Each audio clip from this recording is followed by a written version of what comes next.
শিক্ষা ব্যবস্থায় প্রাথমিক থেকে শুরু করে জুনিয়র ও সিনিয়র হাই স্কুল পর্যন্ত একটি স্তরভিত্তিক কৃত্রিম বুদ্ধিমত্তা শিক্ষা কাঠামো গড়ে তুলছে চীন। সোমবার প্রকাশিত শিক্ষা মন্ত্রণালয়ের নথি অনুযায়ী শিক্ষার্থীদের ধাপে ধাপে এআই সম্পর্কে ধারণা থেকে শুরু করে প্রযুক্তি উদ্ভাবনের দক্ষতায় পৌঁছে দেওয়ার লক্ষ্য নির্ধারণ করা হয়।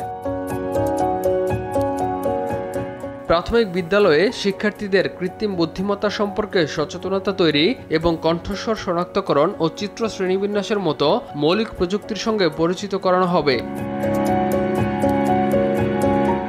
এর মাধ্যমে জুনিয়র হাই স্কুল পর্যায়ের শিক্ষার্থীদের এআই এর কার্যপদ্ধতি আরও গভীরভাবে শেখানো হবে। একই সঙ্গে জেনারেটিভ এআই থেকে প্রাপ্ত তথ্য বিশ্লেষণ করে ভুল শনাক্ত করতে শিখবে তারা। শিক্ষকদেরও এআই সম্পর্কিত দক্ষতা বৃদ্ধির জন্য নতুন প্রশিক্ষণ কাঠামো তৈরি করছে মন্ত্রণালয়। পাশাপাশি শিক্ষার্থীদের বয়স ও মানসিক বিকাশ অনুসারে স্তরভিত্তিক পাঠ্যক্রম প্রণয়নের নির্দেশনা দেওয়া হয়েছে।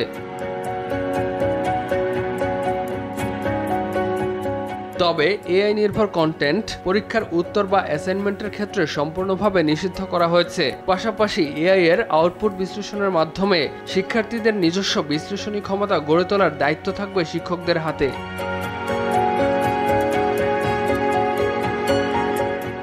ইমতিয়াজ আহমেদ, RTV।